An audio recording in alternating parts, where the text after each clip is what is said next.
Une révélation si terrifiante qu'on préfère ne pas le savoir. C'est l'histoire de Malachi Martin, un homme qui risquerait tout pour révéler la vérité derrière l'un des plus grands mystères de l'Église catholique, le troisième secret de Fatima. Rejoignez-nous pour explorer le monde énigmatique de ce prêtre extraordinaire et découvrir les secrets qui l'ont hanté pour toujours. Le troisième secret de Fatima, l'un des mystères les plus intrigants de l'Église catholique. Bien que le Vatican en ait révélé le contenu en 2000, nombreux sont ceux qui pensent que cette histoire contient bien plus que ce qui a été officiellement révélé. C'est là que commence l'incroyable histoire de Malachi Martin.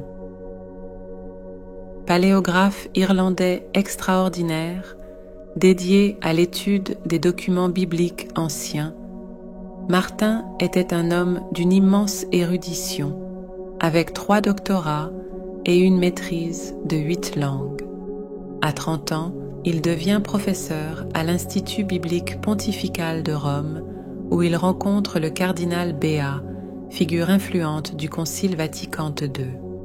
Impressionné par la connaissance approfondie de Martin du monde musulman et juif, Béat le choisit comme assistant. Et en 1960, Martin devint le secrétaire particulier de Béat et eut accès au troisième secret de Fatima. Ce qu'il a vu dans ce texte secret aurait un impact profond sur lui, façonnant le cours de sa vie. Martin a décrit le contenu du secret comme étant si terrible qu'il préférerait ne pas le savoir. Il a été tellement choqué par cette expérience qu'il a déclaré que tout ce que nous savions en matière de théologie et d'œcuménisme était une pure perte de temps. Mais il y avait bien plus dans l'histoire de Martin.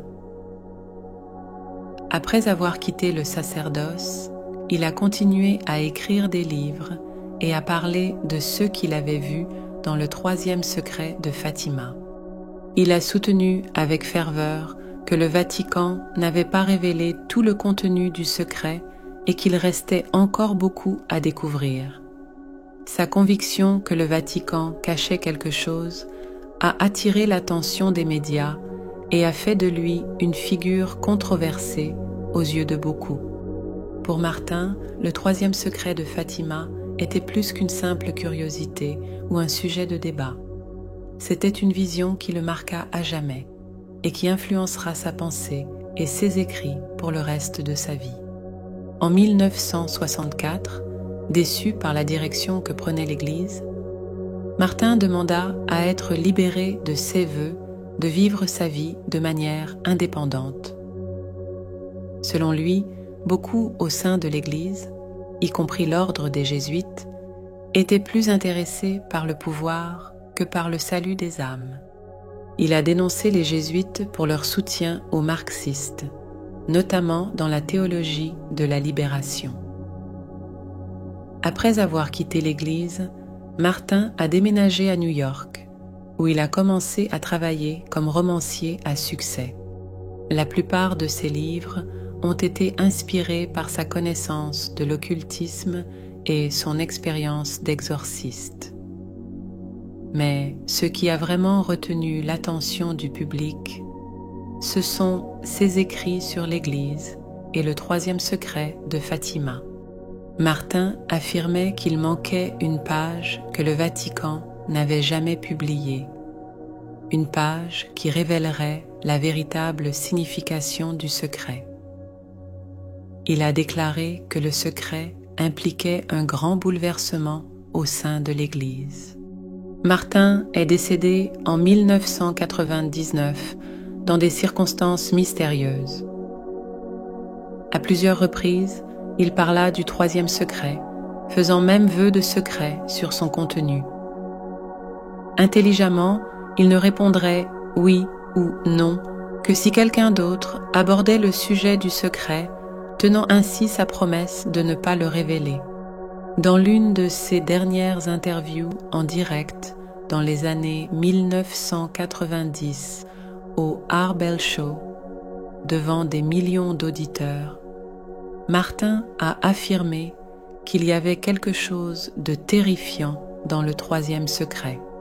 Il parlait d'une guerre mondiale imminente, suivie d'une grande catastrophe qui entraînerait la mort de millions de personnes. Martin croyait fermement que Dieu interviendrait avec 3 jours de ténèbres.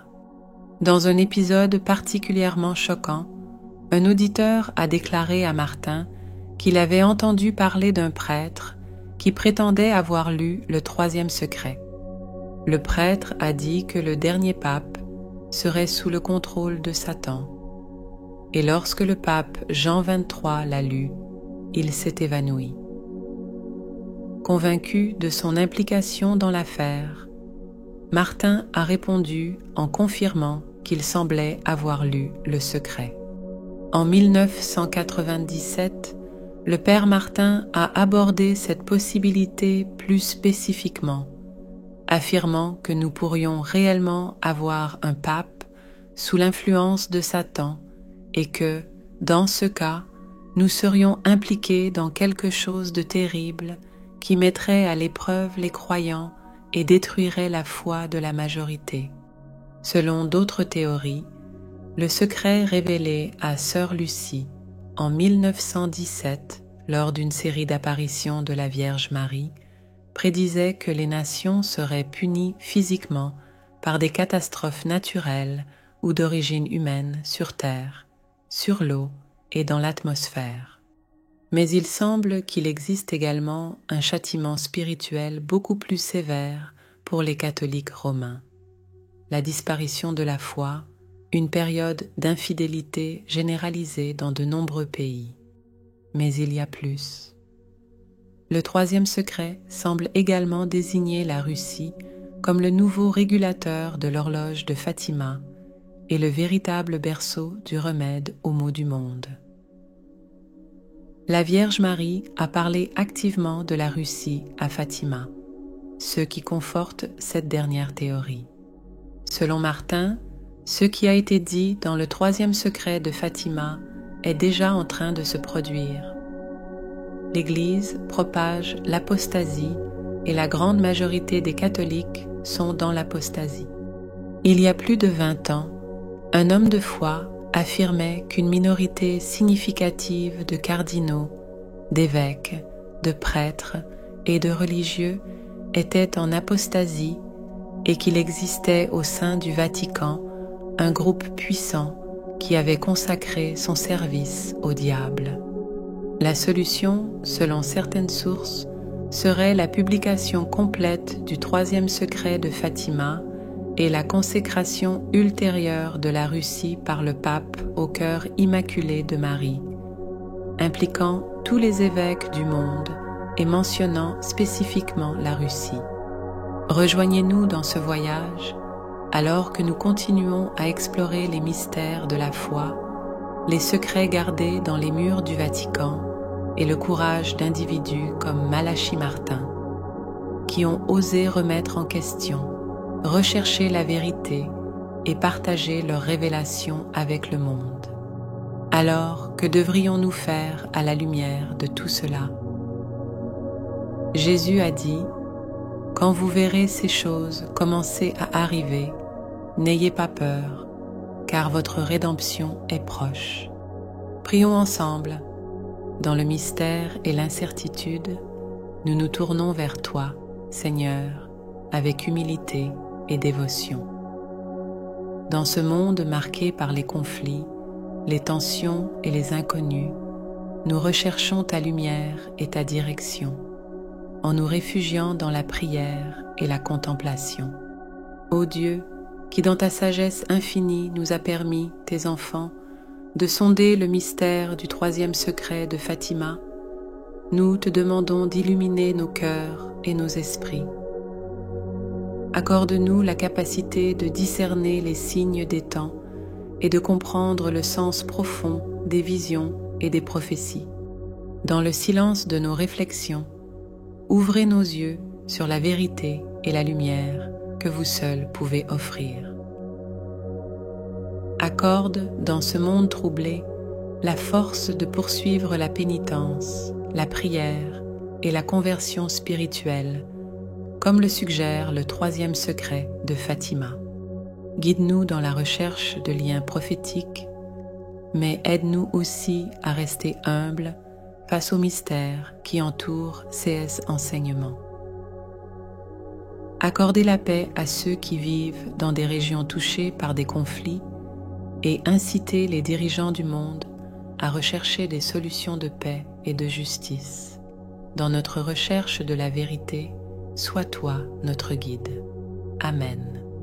Si vous avez aimé la vidéo, commentez Amen. Que Dieu te bénisse.